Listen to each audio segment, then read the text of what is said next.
नमस्कार, आप देख रहे हैं मीडिया हलचल और मैं हूं आपके साथ पूजा यादव। उत्तर प्रदेश में 2022 के रण के लिए सभी तैयार हो रहे हैं। सभी दलों की ओर से इस वक्त अपनी पुरजोर कोशिशें की जा रही हैं। बीजेपी से लेकर तमाम पार्टियों की अगर बात करते हैं तो इस वक्त तमाम पार्टियां अपनी तरफ से जोर आजमाइश कर रही हैं। लेकिन इस बीच सबसे बड़ा सवाल बना हुआ है ये कि बीजेपी के खिलाफ में वो कौन कौन से दल हैं जो इस बार एक साथ एक मंच पर आकर बीजेपी के खिलाफ मोर्चा खोलने वाले हैं।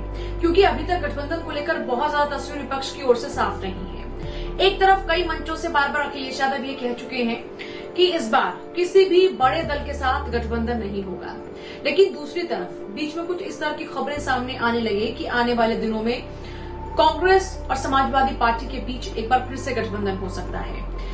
2017 का विधानसभा चुनाव आपको बखूबी याद होगा।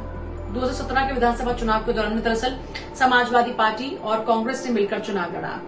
दोनों ही रथों पर सवार होकर, यानी राहुल गांधी और अखिलेश यादव रथों पर सवार होकर जनता के बीच जा रहे थे, हाथ भी मिला रहे थे, लेकिन नतीजे सिफर ही रहे। दोनों की तमाम कोशिशें, दोनों ने खुद को युवा चेहरे के तौर पर प्रदर्शित भी किया, लेकिन उसके बावजूद भी अखिलेश राहुल गांधी की जोड़ी कामयाब नहीं रही और नतीजा ये हुआ कि 17 का विधानसभा चुनाव हारना पड़ा समाजवादी पार्टी को।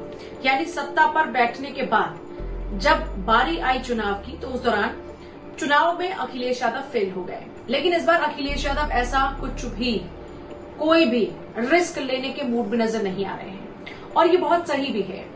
कांग्रेस को लेकर गठबंधन की जब बात सामने आई तो अखिलेश यादव ने स्पष्ट ये कर दिया कि कांग्रेस के साथ में कोई गठबंधन नहीं होगा। अखिलेश यादव ने कांग्रेस के साथ गठबंधन को लेकर पूछे गए सवाल पर जवाब देते हुए कहा कि 17 के विधानसभा चुनाव में कांग्रेस के साथ में गठबंधन किया था, लेकिन वो गठबंधन कामयाब नहीं रहा। सिर्फ कांग्रेस ही क्यों, उन्होंने जिक्र अपने और पिछले साथियों का भी कर दिया। क्योंकि आपको याद होगा, एक तरफ विधानसभा चुनाव कांग्रेस के साथ लड़ा गया, लेकिन वहीं उसके बाद उपचुनाव की बारी आए या फिर लोकसभा चुनाव की बारी आए, कांग्रेस की तमाम कोशिशों के बावजूद भी उसके बाद गठबंधन में कांग्रेस को जगह नहीं मिली। और हाल फिलहाल की अगर बात करते हैं तो आपने देखा होगा किस तरीके से प्रियंका गांधी ने भी अखिलेश यादव को लेकर निशाना साधा था।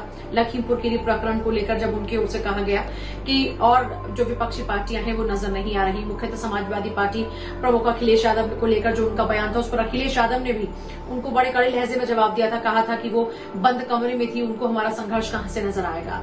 तो ये जो जुबान है दोनों के बीच की, उससे ही अंदाजा लगाया जा सकता है कि इस बार कोई बात बनती हुई नजर नहीं आ रही है। और अखिलेश यादव अब तो स्पष्ट भी कर चुके हैं कि कांग्रेस के साथ में कोई गठबंधन नहीं होगा, किसी बड़ी पार्टी के साथ में हम कोई गठबंधन नहीं करेंगे।